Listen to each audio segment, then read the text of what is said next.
Hello and welcome to LdEduTalk. I am Beth Powell, Director of the Reading Clinic. And hello, I'm Dr. Lynn Baldwin. I'm a learning coach and a moderator for LdEduTalk. I'm Dr. Kelli from Dyslexia Training Institute. And I'm Tracy from Dyslexia Training Institute. So let me do the honors of introducing our program and our speakers for today. The talk for today is titled The Art of Assessment. And we have our two speakers from the Dyslexia Training Institute in San Diego, California. So our first speaker is Dr. Kelli Sandman-Hurley. She's both a published author as well as a researcher in dyslexia. She got her doctorate in literacy, specializing in reading and dyslexia from San Diego State University and University of San Diego. She's a trained special ed advocate, and she assists children and parents through the IEP, the Individual Educational Plan process, as well as the Section 504 plan process. She's an adjunct professor of reading and a literacy coordinator, as well as a tutor trainer. She's trained by the Orton-Gillingham Academy. She's also trained in Lindamood-Bell, RAVE-O, and Wilson Reading Program. And these are methods that are very well known to specialists in the field of working with children with dyslexia. She's also a past president of the San Diego branch of the International Dyslexia Association, and she's presented at numerous conferences. Then we have Tracy Zaretsky. She's tutored children as well as adults with learning disabilities for the past 18 years, and she's developed and taught workplace and family literacy programs as well. She's also a trained special education advocate, assisting parents and children with IEPs and with Section 504 plans. She's worked with, Tracy has worked with Kelli as a trainer at the Adult Literacy Initiative, and she's also worked with the National Institute for Orton-Gillingham Training. She's a fellow of the Academy for Orton-Gillingham Practitioners and Educators. And she's also trained in the Wilson Reading System, Lindamood-Bell system, and a variety of other, and she's also trained to administer a variety of writing and reading assessment tests. And she's along with her co-worker. She's presented at numerous conferences on learning disabilities, phonics, reading and writing instruction, and both Kelli and Tracy have provided professional development for K-12 teachers. So enough by way of introducing our great speakers for today.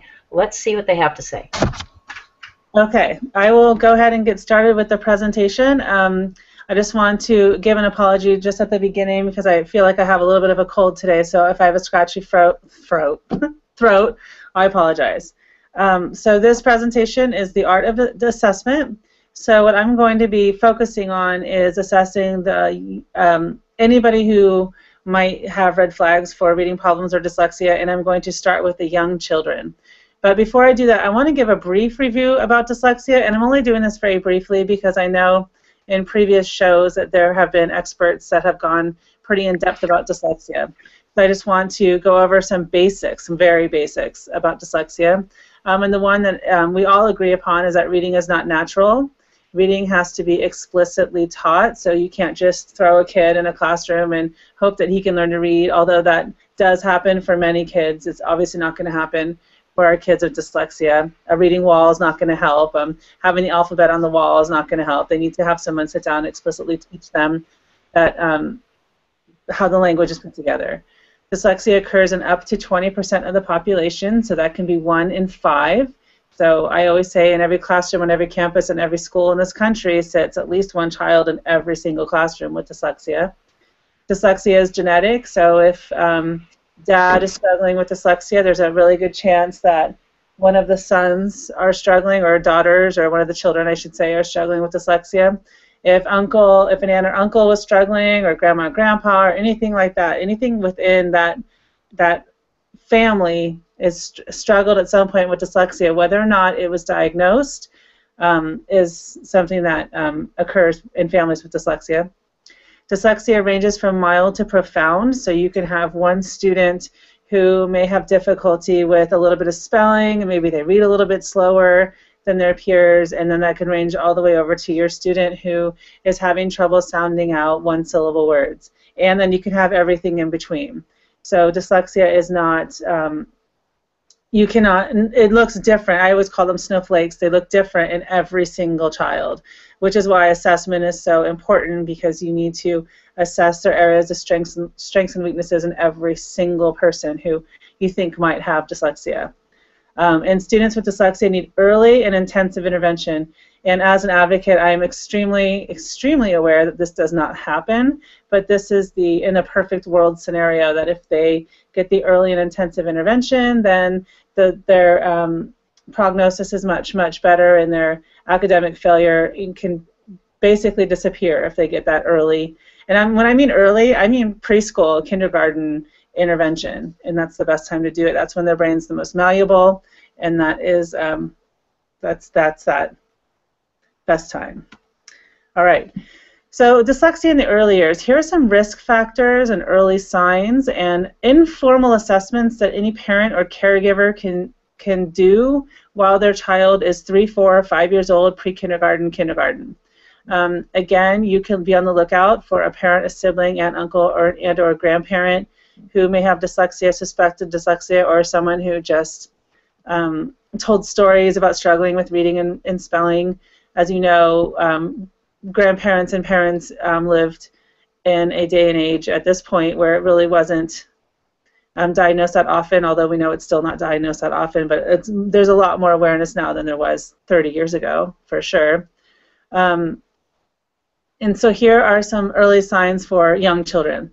And I mean, like I said earlier, I mean 3, 4, and 5 years old. So if you have a 3, 4, and 5-year-old who loves to sit in your lap and listen to books, or loves to go to story time, but is not interested in learning what those letters are underneath the pictures, or on top of the pictures, or on the side of the book, that's a red flag. Usually, at some point, kids who are not at risk will begin to ask questions about the letters and what they mean and what they sound like and how they put them together. But if you have a child who's just simply not interested in the letter part, then take note. Difficulty learning the alphabet. They can have difficulty learning the song, but even beyond that, once they learn the song, if they're not able to tell you without the rhythm of the song, and they could just say the alphabet, then that's an issue. Perhaps they're naming their letters as numbers. We did have one student here at one of our centers who I was tutoring his older brother, and he was in 2nd grade when I started with him, and his little brother was 3. And we would watch him in the lobby, and I would show him the letter B because we were concerned about the genetic factor. I would show him the letter B, or let's give a better example, a letter V, and ask him what letter that was, and he would say, oh, that's the number 9, or something that just didn't make any sense. So he was not making that connection with letters at all, and so that was a red flag. No interest in books at all. The same student, I watched another student out in the lobby try to share a book with him, and he literally ran away and hid underneath the chair. So he didn't have any interest. And again, we had an eye out for him because he had a family history, a strong family history. And the other red flag was that mom bought him everything. She bought him leapfrogs, she bought him apps, she did everything she could, and he just wanted no part of it.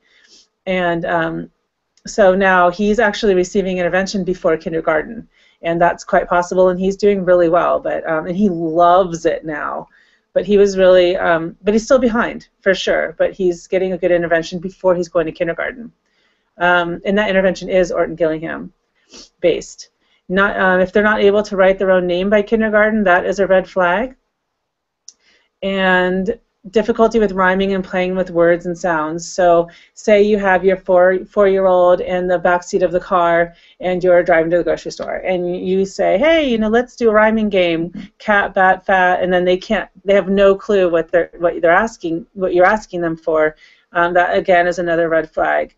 If you say what word does act make, and they can't tell you, they have no clue what you're doing, and they can't play with those words and those sounds, that's a red flag at 4.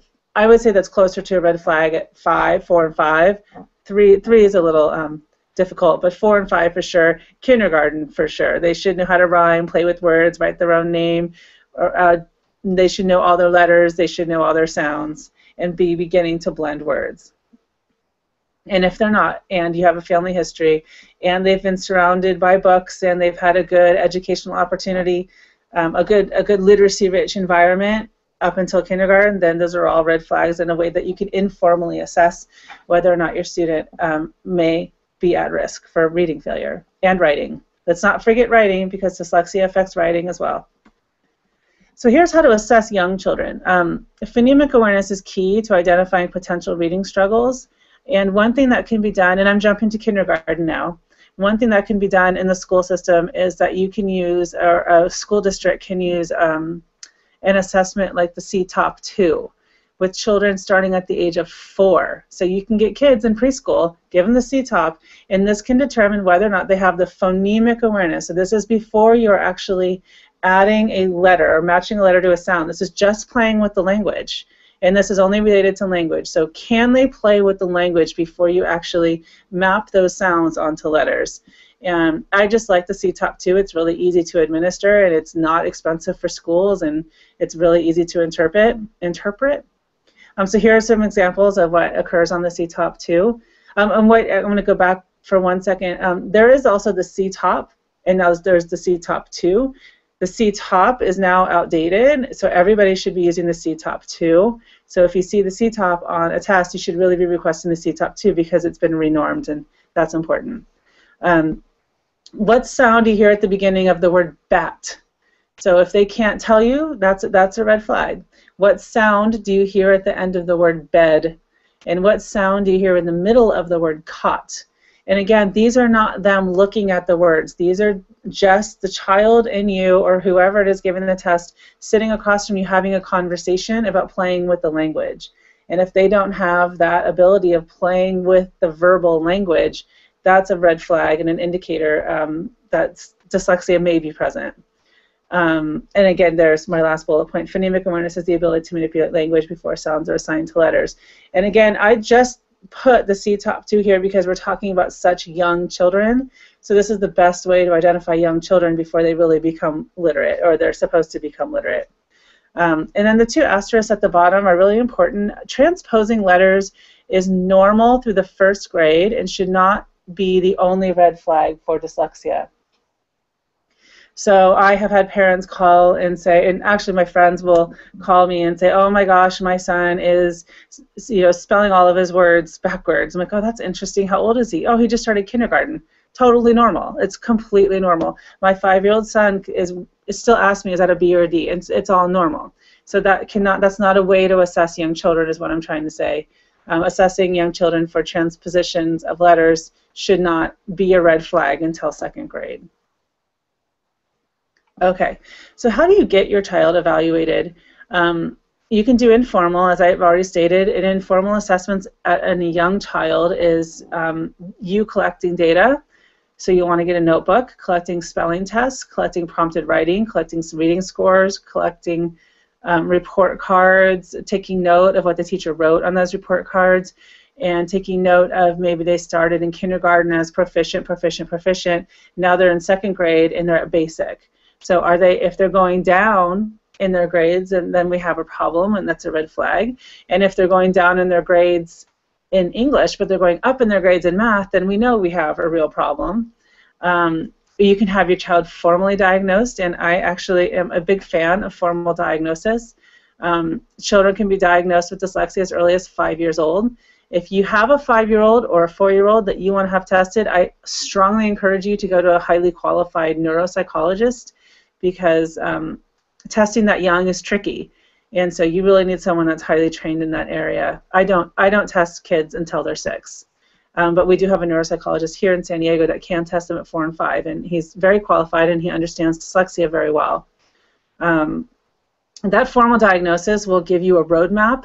It should give you a roadmap of exactly what to do for that child to help them become academically successful, and it's a great piece of information that you really need about your child. Or whoever the student is. You can request an evaluation from the school in kindergarten. Yes, you can. You can be tested in kindergarten. You can be identified, diagnosed, labeled, all of that stuff in kindergarten. And it's actually a good thing because I didn't get the intervention in kindergarten, and maybe by 4th grade you don't have to talk about it anymore because they got the good intervention. And I will say that I do have one client who did get her daughter tutoring kindergarten and 1st grade, and she's now in 3rd grade, and you wouldn't even know it. You wouldn't even know it, and it's amazing. And like I said, we also have a 5-year-old who's entering kindergarten in the fall who we are working with, and it's great. It's going to alleviate so much academic stress for them. So my point is, don't allow a school to tell you they don't assess till 3. Don't let people tell you they're going to outgrow it. All of these things can be evaluated as early as kindergarten. As I stated earlier, you can have your child evaluated by a neuropsychologist at this age. 6 and over, you can have them evaluated by a psychologist, by anybody who has a doctorate in education and they've been trained in these tests. Make sure that there's somebody who knows how to interpret the data. Make sure there's somebody who understands dyslexia. And then we'll get into that a little bit later. Medical doctors do not diagnose dyslexia. Dyslexia is not a medical condition. So your pediatrician is going to send you back to the school, and your school is going to send you to their pediatrician. So what you need to do is figure out who in between can actually do the diagnosis.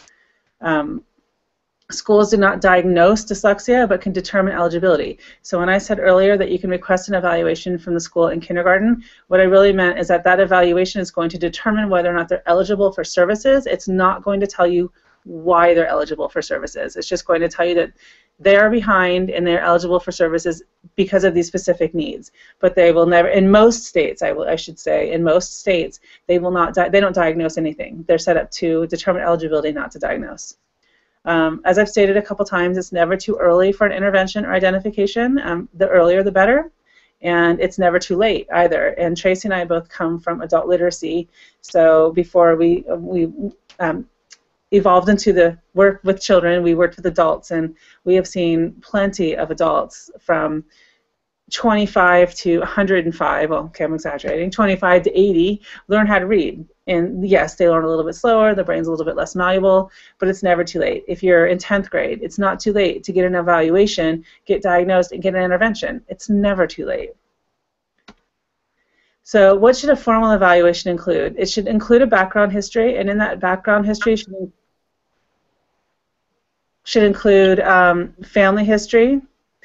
And should I stop talking? Okay. It should include a family history, a school history. It should include any comments from report cards. It should include any previous testing.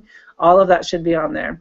IQ, cognitive ability, phonemic awareness, phonological awareness, decoding skills, phonics skills, which all kind of wraps into phonological awareness. Reading comprehension, oral and silent.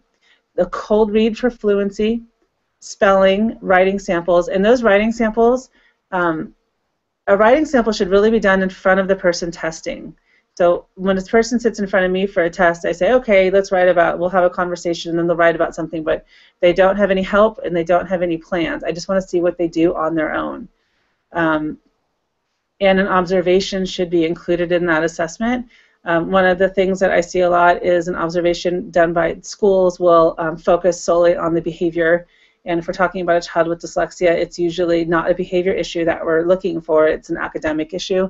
So for the observation, I like to see what did they accomplish during the time they were observed. So if they were writing something down, whoever's observing needs to look at that paper and see what they actually wrote down. Was it scribbles? Was it all misspelled? Was it completely the wrong thing? Or was it right?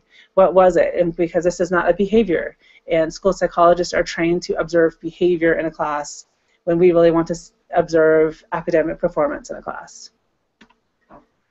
So just to end it, some words of caution. As I stated earlier, do not let the school tell you to wait and see if they outgrow it. The wait and see approach is the most detrimental thing we can do to a kid with dyslexia. This is a common statement, especially about boys. We hear boys will be boys all the time, and that actually sends chills down my spine. It's not boys will be boys. Girls also have dyslexia. Boys have dyslexia. 20% of the population has dyslexia, and they don't outgrow it. You're born with it. You die with it. Some people just get good interventions, and they don't look as much like they have dyslexia, if that sounds right. vision therapy screening is not a valid way to evaluate for dyslexia. It's also not a valid way to treat dyslexia or an intervention for dyslexia. And Erlin's scotopic sensitivity screening is also not a valid way to evaluate dyslexia. And I actually had somebody tell me quite recently that in a very big city here in California, the school district was evaluating for dyslexia by using overlays, and that's ridiculous and absurd. And that vision therapy and scotopic sensitivity are responding to the fact that dyslexia is a visual issue, and it is not a visual issue. It's a phonological processing problem. So having said all of that, I'm going to send it back. All right. Over. Am I back? There I am. You are. Thank you so much. That was just great, Kelli. And Beth, do you want to kick off with questions? I mean, I've got my... Oh, sure.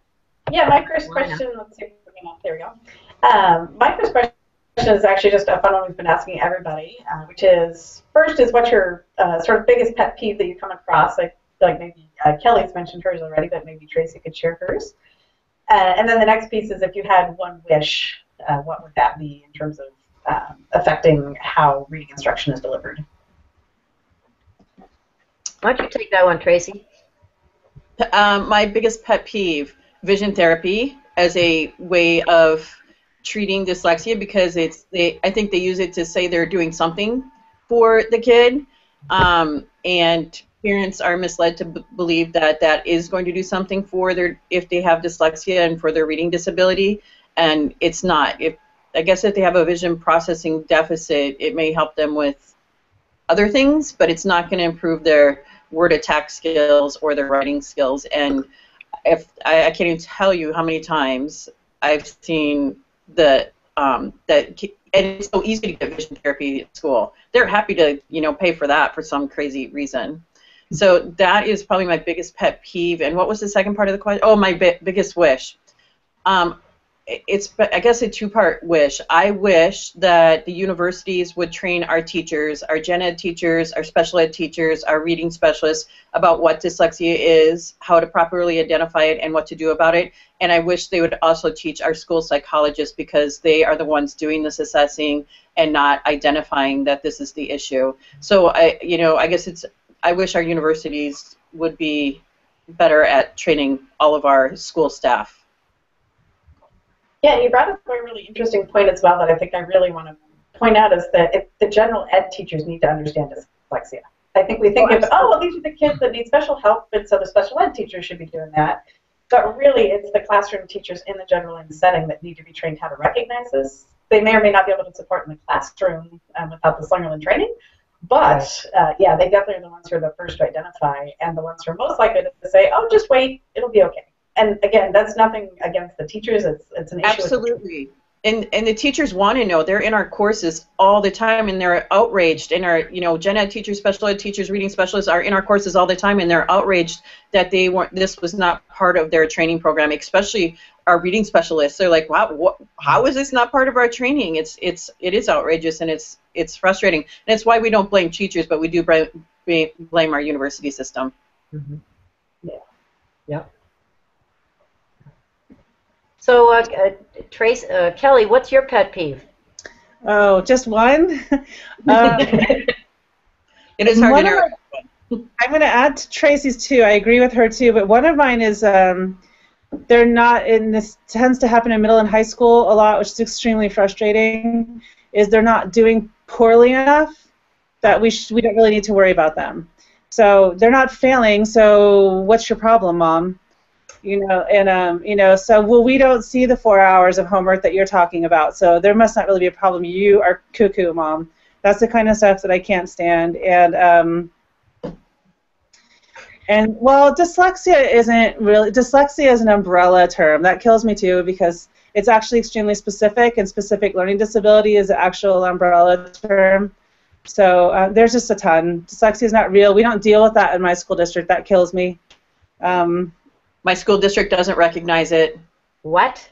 We're still getting that in this day and age. Yeah. Wow. All the time. Every day. We were at IRA in New Orleans. Every single teacher that came to our table said, well, our state doesn't, work with dyslexia. I'm like, well, Congress disagrees with you, but we can't go there. And so yeah, so I mean, I could go on and on. And my biggest wish, well, I like Tracy's wish about the university. That's what I would have said. But my other wish was that IEP teams would be a little more gentle with these families and maybe try to understand it a little bit better, because I don't think they understand what it's like to walk into a table of 8 people and be made to feel like you don't know what you're talking about. Yeah. Extremely intimidating. Or you're a hypersensitive parent. Uh-huh. I've got a question. I'm sure you see many, I mean, you see many psychoeducational evaluations that come across your desk. What stands out in your mind as the criteria for an excellent evaluation versus a mediocre one? I really like that question. An excellent evaluation includes a background. It includes a family history. It includes school history. It includes report cards. It includes previous testing. It includes test phonological awareness, phonemic awareness, silent, everything that I listed on my PowerPoint. But the biggest thing is the recommendations and the accommodations and the actual diagnosis. Some people are getting all freaked out about this DSM issue. So they still need to use the word dyslexia, or else the school will use that against you if they don't actually use the word. Yeah, So, and can you specify for the parents here what DSM refers to? Oh, gosh, I could never remember. Diagnostic Statistical Manual. Manual, right. It's but they just recently changed how they use the terminology dyslexia in there. But people are still, it's still listed there, and you can still use it. You just have to kind of list it a different way. But some people are calling it I think they're calling it a specific reading disorder. So, but the recommendations are really important, and actually spelling out what the intervention should be. Those are the really good assessments. Okay. And also taking the parent input appropriately, the parent and the teacher input, and not relying only on the test results, because they do. The tests were not showing a big enough deficit, but the kid's really struggling, and the parent will say it, and the teacher will say it, and they'll be like, oh well, too bad. That's a really good point. That's a really good point, Tracy, because it's a snapshot when you do tests, as opposed to seeing the pattern. And they're tested in a one-on-one environment where, when they're trying to function in a classroom, it can be very different. Mm-hmm. Indeed. And one of the things I wanted to talk about a little more in depth, because this blew my mind when I learned it, is the idea that the schools aren't diagnosing, they're just letting you know if someone's eligible. Right. And so how that really, if you could just paint a clearer picture of how that affects a particular child if they're not identified by the school that are still struggling. Well, it doesn't have to affect the child. I mean, if they do the assessment and they determine that they're eligible, and that IEP actually responds really well to the needs that are pulled out in that testing, then what they call it doesn't matter that much, as long as it's actually responsive. Mm-hmm. But it's when they do determine eligibility and then they just respond to the fluency. So it just kind of, they're not really trained to see the nuances and the fact that reading has 5 different components and parts to it, and so. If you're coming in, where the child actually is really struggling, but is not eligible for services, and so it comes across as you don't have a disability.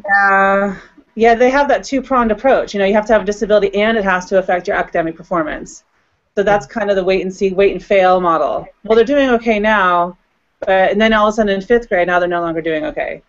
So there's a lot. Or they want to use RTI, which is response to intervention, to delay assessment. Which is illegal. Mm-hmm.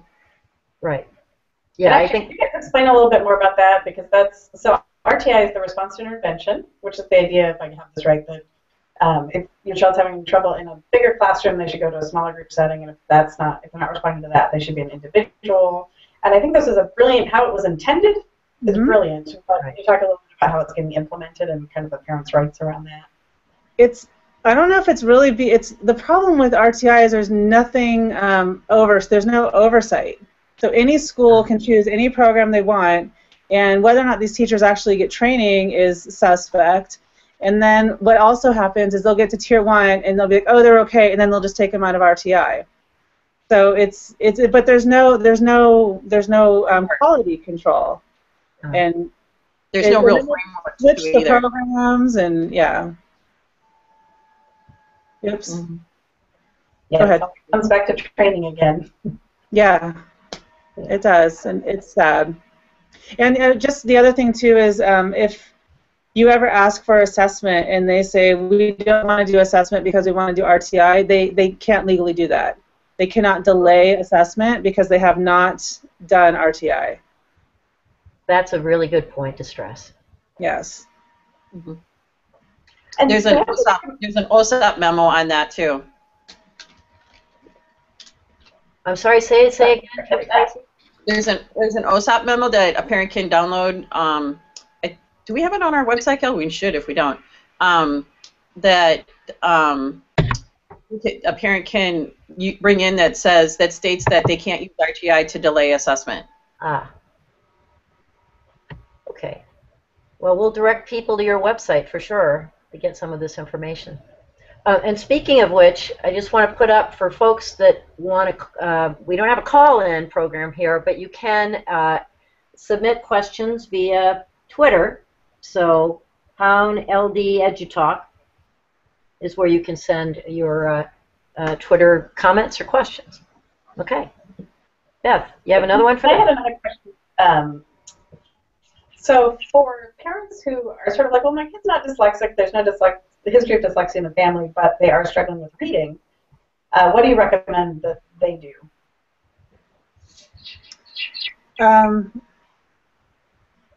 Well, you can still have dyslexia and not have a family history. Huh.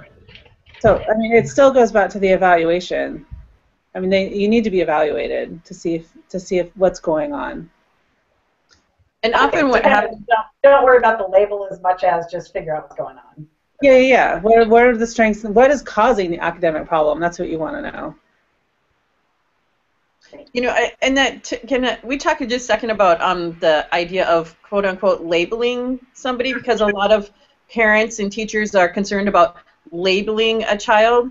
And I know Kelli will attest to this because she does our testing, but every parent that we've interacted with that has had this through us or through another organization and finally has it identified, they are so relieved to finally understand what it is, and then they can make a plan of what to do. But the schools and sometimes parents are hesitant to quote unquote label them, but it's kind of like, well, you have an illness, but we're not going to label it. We'll just call it an illness, and we'll just kind of try to figure out. But that makes no sense at all. Where if you know exactly what it is, you can make a plan of what to do about it. Mm-hmm. And so I've never met a parent that finally has a diagnosis that was like, oh, I wish we wouldn't have done that. They're always like, oh my God, I'm so relieved we finally know what it is. Yeah. And the child is relieved too. Yes. Yes. I'm not just dumb. I have this thing that can be fixed, or, you know, yeah. Well, I took back what I was just going to say about it being fixed. How do you, when you give the results of an evaluation to a parent and a child, how do you make it so they don't feel that something's like broken that has to be fixed, right? How do you handle that? I handle that before they even we even start the testing. So like they come in, we'll do a consultation. I talk to them about what dyslexia is. I'm like, it's not. I hate to say this. I hesitate to say. Well, I'm like, it's not the end of the world. It's not cancer. I'm not giving you brain tumor. It's just, you know, nothing's wrong with you. You didn't do anything wrong. It's not your fault. Take this burden off your shoulders. You didn't ruin your child. Because a lot of them will come in and say, oh, I should have put him in a different preschool, or I should have put him in a different school. I'm like, well, it wouldn't have mattered. You know, it's no big deal. Well, I'm not going to say it's no big deal, but I mean, it's not your fault. And then when the child comes in, before I even start with them, I always say, you know, you're not here because there's something wrong with you. You're just here because I want to find out what you know so that we can figure out how to teach you a little bit better. And that's just, you know, we just try to, yeah, and then we give them tons of information. I mean, we have a whole page of links we send anybody that contacts us. So hopefully they read through all of that before they come in and know it's not the end of the world. Yep. So you noted that in your slides that a problem like dyslexia can range from mild to profound. Wondering if you could give an example of how you would assess each extreme, you know, or how that would present, say, for, say, a 6-year-old or a 12-year-old. Well, you would assess them all the same way, but it just comes out in their scores. So if you're poor in phonological awareness and you're average to above average in oral comprehension, then we know that, wow, you really get it, but when you put it on the page, there's a disconnect there. Yeah. That would be a pretty severe case. But then you might have somebody who maybe has average phonological awareness and maybe poor rapid naming, and so maybe it's their fluency that's affected, and that's because they're having trouble getting that information out of their brain and onto the paper. So that would be a more mild, on the mild side. Uh-huh. Cool. So, And Kelli, I lost connection for a minute, so I apologize, but did you guys happen to talk about how dyslexia can affect spelling and how that they can dismiss it because they actually maybe are reading okay, but it's really affecting their writing, but it gets totally dismissed? Oh, no, please say more about that, Tracy. So, well, dyslexia can affect writing. They may be able to read okay. They may not have like super high fluency, but they're able to function perhaps at grade level with reading, but it's really affecting their writing, their spelling and their writing. And so it often gets dismissed and not identified, and often not qualified just because they need writing help. So that can be a big challenge for them. Mm-hmm. That's a great example of that more subtle type of issue. Mm-hmm. Yeah. And spelling is not cured with a pencil grip or better paper or anything like that. And in spell check, an intervention for spelling. We don't, you know, they actually need to learn how to spell. It's important to understand how the language is put together. Yep. And yeah, that's all I have to say about that. One of the questions I have is, do you see parents who, because we keep talking about the kids who aren't struggling enough, and it's really that feeling of, I know my child is struggling, and even though they're doing okay within the system, I know that this is hard for them. What do you recommend that those parents do if they just can't seem to get any assistance through the school, but kind of feel like they're crazy for wanting it? It's a really tough one. I actually just had a case like that 2 weeks ago, and Tracy came up with a really good idea a couple years ago about having a homework log, so that you can write down how long they're studying for something, and what it was, and how long they studied, and maybe what their grade was, and then just keep a homework log, and then you can bring that to the IEP team. Like, is it supposed to take her 4 hours to study for a spelling test? Because that's how long it took her. And then I gave her the spelling test 3 weeks later, and she got them all wrong. So is this the way it's supposed to go? I also Tracy's also another idea from Tracy was to record them reading something from their grade level on an iPad or whatever, and then bring it to the meeting and play it for them so they can actually see them reading for the whole team.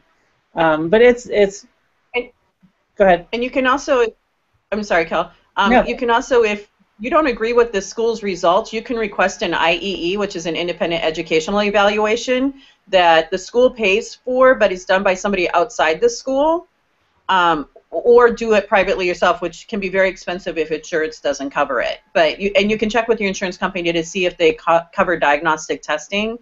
And if they do, then you can go to request a maybe in-network neuropsychologist, or go to your local children's hospital for a neuropsychologist that specializes in learning disabilities. That's great. Great point. Yeah. But you do have to keep in mind that on the school side that a diagnosis is not an eligibility. So if they don't feel like it's affecting their education, you don't have a whole lot to stand on. So sometimes you just really need to go for those accommodations, which is a 504. And that documentation that Kelli was talking about, if you start documenting like how long it takes them to do homework, how much help you're providing them, and compile examples from their classroom work and their homework, and bring that, because I always tell parents, look at it that schools only care about data. So what kind of data can you provide them? Right. Yeah, I love the notebook idea, so you don't have all these papers all over the place. Like, you just keep that binder that you just walk into a meeting with every time. Keeps it together. Well, what I'm hearing is document, document, document. Just, Absolutely. And record. Gather information. yeah. In writing. In writing, yes. So if a teacher's telling you your child's struggling a lot, Yeah. Follow that up with, and it's a conversation, follow it up with an email to the teacher saying, this is what I understood from our conversation, and document everything they said about that child's struggle, your child's struggle, and send it to the teacher and copy yourself on it so that you have it in print. And if they, don't respond at all, then it must be that they agree with it, or if they respond and say yes, or if they respond and say, no, this is what I'd like to clarify, at least it's all in print. Right. You want everything in print. You've got to collect data. That's all that schools are going to deal with. Okay. I've got another question, or do you have one, Beth? Oh, you go ahead. Okay. So you mentioned about gathering data, but also that idea of informal assessment for parents. Are there any checklists that parents can find online or via your website that they would use to do an informal assessment, and sort of depending on the age, like what they'd be looking for in their kindergartner versus maybe they're thinking there's problems with their 5th grader. So where would they go to get sort of informal assessment resources? Kelli, what's that one that the state has posted that they did? I'll look for it. Well, you just made me think that we need to have one on our website, so that's going to happen soon. But I was thinking that the National Center for Learning Disabilities is one place to go. All right. Lexercise. Lexercise. Okay. It's Lexercise.com. That's a new one. I haven't heard of that one before. Is that a nonprofit or? It's done by I want to say, was it Arkansas, Kelli? Do you remember? Mm-mm. Lexercise. Great name. Yeah. Yeah. I forget who did it. I'm trying to find it really quick, but the International Dyslexia Association will have lists. Yep. And National Center for Learning Disabilities, and Susan Barton actually has a list on her website. Okay. And those are four good places to start. All right. Great. And I was thinking we should add that to our website as well. Yeah. Well. Yeah. More work. Just created more work for myself. Yeah.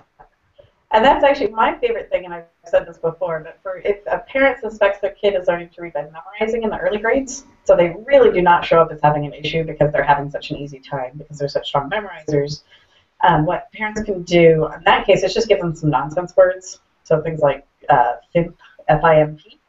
So if they know how to read, they can read F-I-M-P pretty easily, but if they don't understand how to read, they are going to have a very hard time with that. And so another way to do it is also have them read out of context. So a lot of times they're using context clues to read, and so you won't realize they have an issue with reading until 4th or 5th grade, but typically the parents notice this and kind of are like, hey, I think this is what might be happening.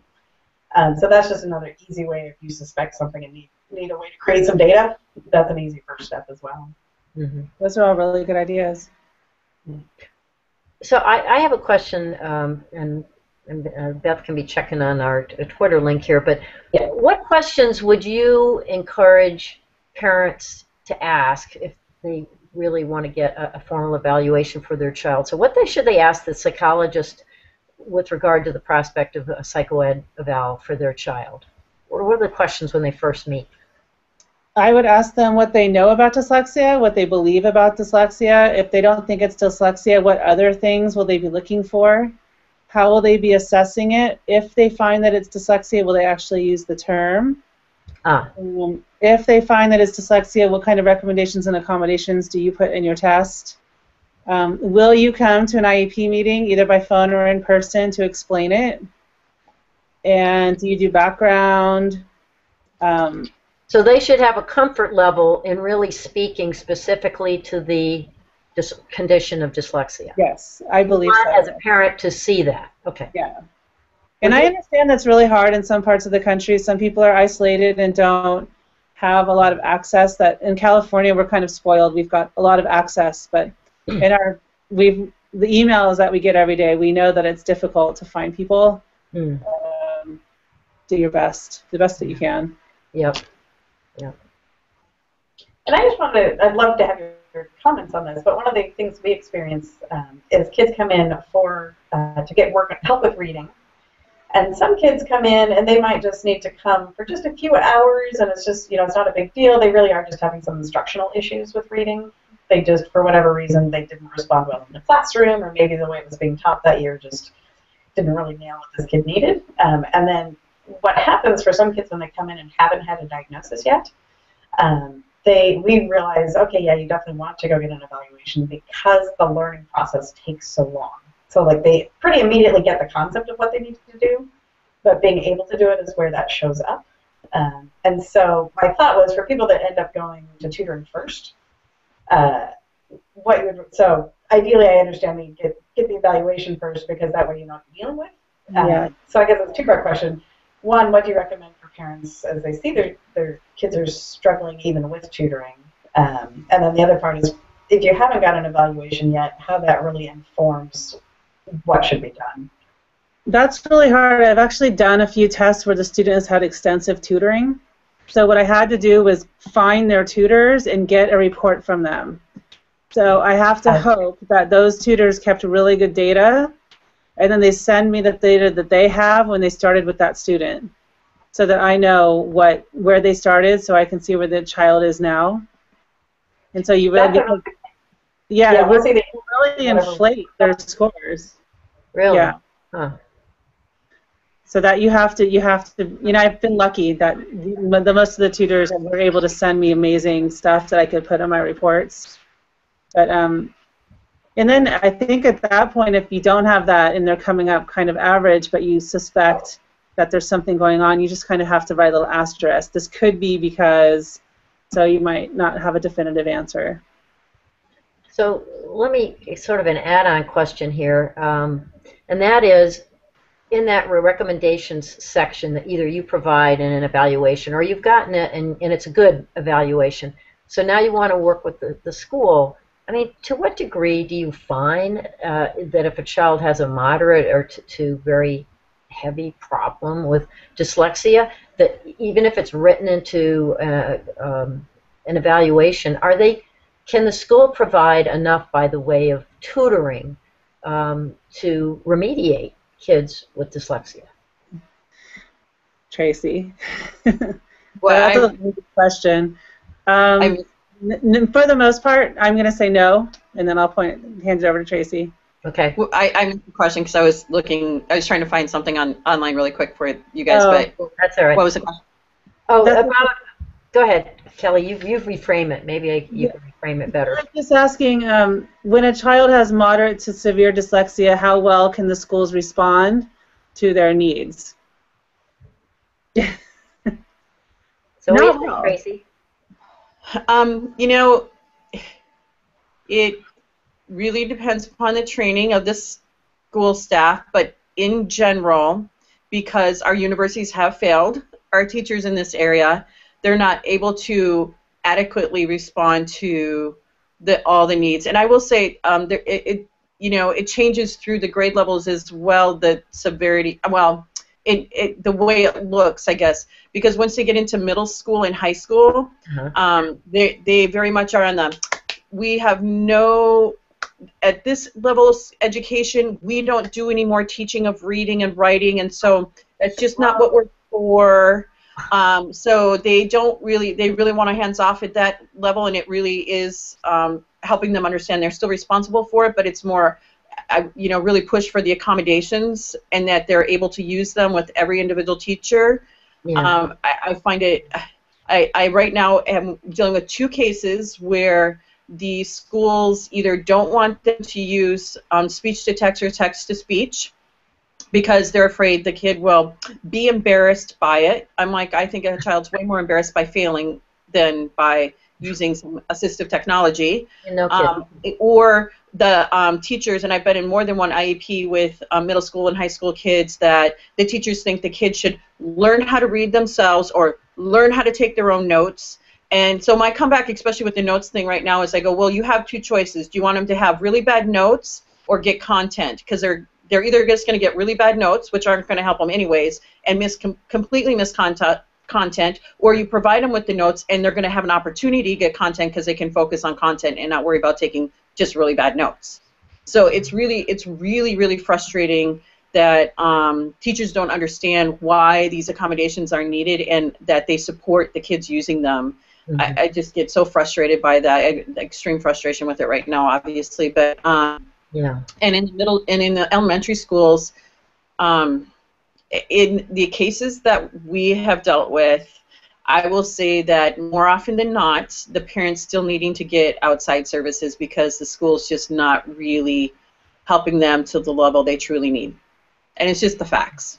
Right. And in those cases, especially if there is an IEP, because the kid is struggling so much, I mean, let's say will the school pay for outside tutoring because they can't make the progress? If you've been awarded compensatory education, or we do have a school district out here that's been rather amazing, but it's the only one, that has identified some kids that need some help, and they've admitted the fact their staff can't do it, so they've sent them to get services outside. But that's really a case-by-case and rare situation. Most of it's been if you've been awarded comp ed. And that usually has to be done by an attorney. That's usually attorney level. I mean, advocates can do it. We've done it in a few cases, but for the most part, that needs to happen during mediation and due process. Right. Because I would assume in a good neuropsych eval, I mean, with the recommendations, you said you want nice specific recommendation. It's going to talk about multisensory approaches like Orton-Gillingham or Slingerland or, Lindamood-Bell. And most schools won't be able to provide those, correct? Even though it's right there in the evaluation. Well, one thing to point out is just because you get an independent evaluation and you give it to the school is only legally required to consider those. So they don't have to act on it. In no way, shape, or form are they obligated to act on it. And we're also not, the schools also have it on their side that parents can't dictate to the school what programs they use. So they have the legal right to select whatever, the legal right to select whatever they want to use. I see. But they do have to evidence-based research programs and methodologies. They can't just use what we often hear is the mishmash. We're going to do a little bit of this, a little bit of that, a little bit of this. Right. I'm like, well, show me the research that a little bit of this, a little bit of that works. Didn't you have fun and fluffy yesterday, Tracy? Yeah, I was just going to say, in fact, I was in an IEP on Tuesday that I literally left and called Kelli. I'm like, please tell me you have a minute to talk because I'm going to lose my mind, because the special ed person that was working with this student who is severely dyslexic and comes to our center and has been in, she said, I asked her, well, what words are you using with her to teach her this? And she said, well, I like to make it fun, and so we just kind of pick words that kind of come up here and there, and we just make it like fun and fluff. I'm like, fun and fluff. What? Fun and fluff. I'm not quite sure what methodology that's based on. I'm pretty sure it isn't scientific evidence-based methodology, and she said it to me more than once, and I was sitting there going, well, this child needs structure because she has severe dyslexia. She's like, yeah, I could see that, but it's just not how we do it here. I'm like, yeah. And again, I think this really comes back to training because it's really difficult for us when we, when you think of what the schools are able to accomplish, and you could be doing the best program, the best teachers, everything, what you can accomplish with a student that has dyslexia in a better setting for them, or one-on-one, in some cases small group, or like with a Slingerland type of classroom. The results are spectacular, but if you've only been in the public education side of it, you haven't seen these results. And one of the reasons we decided to do this is we really want to get out there the idea that so much more can be done if we just change the structure of the school system and figure out how do we get support for these kids, because they shouldn't have to go to private tutoring after school. But unfortunately, that's where we're at. And so really hope that with more teacher training and more understanding what's actually possible. I actually met with the superintendent of one of the school districts, and I just looked at him and I said, we've never met a kid we couldn't teach to read. And he looked at me so funny, and that idea that just about everybody should be able to teach how to read was really just surprising to him. And so I think that's part of what we're up against is this idea of if you really do what we're talking about, you really do see results. But within the school system, it's hard to structure it in such a way to get, if a kid needs a daily, 1 or 2 hours a day of support, the school systems just aren't set up for it. It's unrealistic to expect with the way the system is right now that can be given, but it absolutely is the right of the kids to receive that support. Yeah. So, yeah. Well, and I'd like to add that one of the things that we do after the IEP has been developed and services have been determined is we ask to do an observation in the classroom and in their special ed to see what's actually happening. And Kelli can share some of her experiences, and I'll share a couple of mine. I've been in observations in the special ed environment where a kid is getting this particular one I'm thinking of was getting amazing services because that special ed teacher happened to have Wilson training. And so she was implementing the Wilson program, but it's only because she had that she had gotten that outside of the school and had actually moved here from somewhere else and brought that program with her and was just implementing it. But I'll tell you, every other observation I've done has not really been like that. I've done some that they're supposed to be getting 45 minutes of intervention, but when you're logging actually what's happening, they're getting like 20. And I think Kelli saw one that was like 5 minutes, Kelli? 6 minutes. That's we're actually getting true intervention. And this is where definitely parents, I want to encourage you to keep an eye on how the IEP is being implemented. And we've seen so many wonderful stories, and we've seen so many successes where we really feel like we're part of a team. But we've also seen those slightly more horrific stories. Well, legally, they're required to report progress on goals at least as frequently as regular report cards. And it isn't just, oh, they're doing okay. They actually have to document the progress on those goals. And a lot of times the schools don't. And so parents should be aware that that's part of the assessment process is evaluating progress on goals at least as frequently as you get report cards so that you can be an informed parent. And I know one of the school districts out here, they give us a sheet. It happens to be the school district my child's in. They give us a sheet and it just says reading, and it has a P like making progress. Reading, it doesn't even reference which goal it is. So it definitely doesn't say, oh, Joey's cute to work with. I don't really care that you think he's cute to work with. What progress has he made? Yeah. And how are you documenting it? And I have other students in that same school district, and their parents bring me this. I go, tell them that you need more documentation other than, because that tells you nothing and it doesn't involve you as a parent. It does not keep you informed as a parent. Part of what I'm hearing here is parents often shouldn't go it alone. They really should be turning to educational advocates like you folks because they're going to be up against a system. Because I'm hearing it's pretty rare to get certainly an enlightened school district, and you may come across the truly well-trained teacher, but even that is more the exception than the rule. Am I overstating the case? I think they all really care. They just don't know. They just weren't properly trained. Yes. Right. Everybody thinks they want the best for this child, best of intentions, but at minimum, parents should get as well informed as they possibly can about the special education process. We have never, Kelli will say the same thing, we've never gone to an IEP meeting ever that a parent's already been in the process. The first words out of their mouth every time when we leave the meeting is, oh my God, that was so different than any IEP meeting I've ever been in. Because they're like, we're finally seeing something change. And it's unfortunate, it's sad that it often takes an advocate to make that happen, because why should a parent have to pay for additional services just to get what their child has the right to? But it's true, it changes it. And there are advocates that often, sometimes school system have advocates that a parent can go to, but you just have to think about the fact that advocate's being paid by the school. So just, you have a different agenda. Something to think about when you're finding an advocate, if the school's suggesting one that's within their school system. And it just does change everything. And we do have a couple webinars that we've done in conjunction with Learning Ally that are about special education law and IEPs that anybody can watch for free. So at minimum, people should watch that. Terrific. Great. Well, it's time to wrap up, actually. So thank you guys, Kelli, so much from the Dyslexia Institute. One of the reasons we wanted to have them is because they have both sides of the coin in terms of advocacy and implementation, and just have such a nice, well-rounded approach. And so really visit their website, tons of great information. And can you say the link to your website one time for the audience?